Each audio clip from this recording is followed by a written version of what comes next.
A Normandy Joke. A wedding procession was winding its way along the road, flanked by tall trees shading the farms on either side. At the front were the bride and groom, followed by their families, invited guests, and lastly the local poor. The village children, who buzzed around like flies, darted in and out of the crowd, some even climbing trees for a better view. The groom, Patu, was a handsome young man and the wealthiest farmer in the area. But above all, he was an avid sportsman, almost obsessed with hunting, spending large sums on his dogs, keepers, ferrets, and guns. The bride, Rosalie, had been pursued by all the eligible young men in the district. She was beautiful and came with a sizable dowry. But she chose Patu, likely because she preferred him, but also, in true Normandy fashion, because he had more money. As they entered the white gate of Jean's farm, 40 shots rang out from hidden shooters in the ditches. The men in the procession, dressed in their best, were pleased by the noise. Jean, excited, left his bride, grabbed a gun from a farmhand hiding behind a tree, and fired a shot himself, as lively as a young colt. The procession continued under apple trees heavy with fruit, through tall grass, and past calves that lazily stood up and stared at them with wide eyes. The men grew serious as they neared the wedding dinner. The wealthier ones wore shiny tall silk hats, while others wore old, worn headgear that looked like moleskin. The poorest among them wore caps.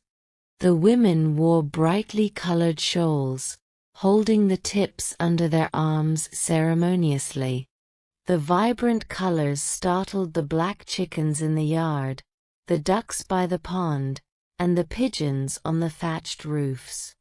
The large farm buildings loomed at the end of the apple tree-lined path, with a sort of vapor wafting from open doors and windows, carrying a strong scent of food. The guests stretched out across the yard, and as the first ones reached the house, they broke apart, while others were still entering through the gate. The ditches were now lined with curious children and poor villagers. The shooting continued from all sides, filling the air with smoke and a heady scent that was as intoxicating as absinthe. The women shook the dust from their dresses outside the door, undid their capstrings, and pulled their shawls over their arms before entering the house. The table was set in the large kitchen, which could hold 100 people. They started dinner at 2 o'clock, and by 8, they were still eating. The men, now in their shirt sleeves, with waistcoats unbuttoned and red faces, devoured the food and drink as if they were bottomless pits. The cider sparkled merrily in large glasses, clear and golden beside the dark blood-red wine. Between each dish, they made a Normandy hole with a glass of brandy, which heated their bodies and clouded their minds. The conversation was filled with coarse jokes until all the familiar peasant humor was exhausted. Despite the repetition of these jokes for the past 100 years, they still hit the mark and made the guests roar with laughter. At one end of the table, 4 young neighbors were planning a prank on the newlyweds.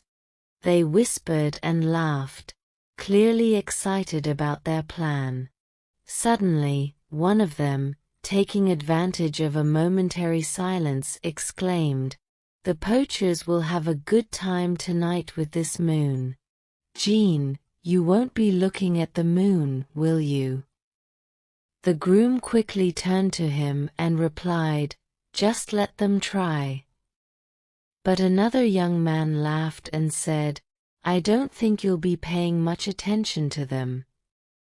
The whole table shook with laughter, but Jean, angered by the thought of anyone poaching on his land during his wedding, repeated, "I said, just let them try." The conversation turned to double entendres that made the bride blush, though she was also trembling with anticipation. Finally, after finishing the brandy, everyone went to bed. The young couple retired to their room on the ground floor, as was typical in farmhouses. It was warm, so they opened the window and closed the shutters. A small lamp, a gaudy gift from the bride's father, burned on the chest of drawers, and the bed stood ready for the newlyweds. Rosalie had already removed her wreath and dress and was in her petticoat, unlacing her boots, while Jean finished his cigar, glancing at her out of the corner of his eye. Suddenly, with a decisive motion, he took off his coat.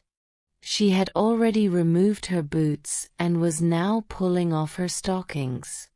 "Go hide behind the curtains while I get into bed," she said.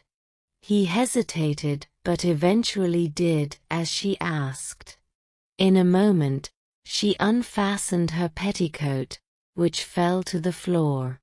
She stepped over it in her loose chemise and slipped into bed, the springs creaking beneath her weight. Jean immediately approached the bed and leaned over to kiss her, but she hid her lips beneath the pillow when they heard a shot in the distance, from the direction of the rapes forest, or so Jean thought.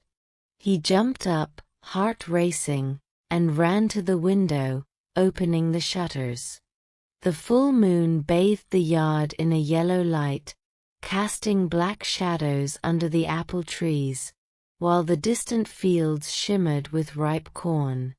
As he leaned out, listening intently to the quiet night, two bare arms wrapped around his neck, and his wife whispered, trying to pull him back, "Let it go, it's not your concern. Come to bed." He turned, embraced her, and drew her toward him, but just as he was about to lay her down on the bed, another shot rang out, much closer this time. Jean, now consumed with anger, swore aloud, "Damn it! They'll think I'm ignoring it because of you. Wait, just wait a minute." He hastily put on his shoes, grabbed his gun from the wall, and despite his wife's terrified pleas for him not to go, he freed himself, ran to the window, and jumped into the yard. Rosalie waited 1 hour, then 2, until dawn, but her husband didn't return.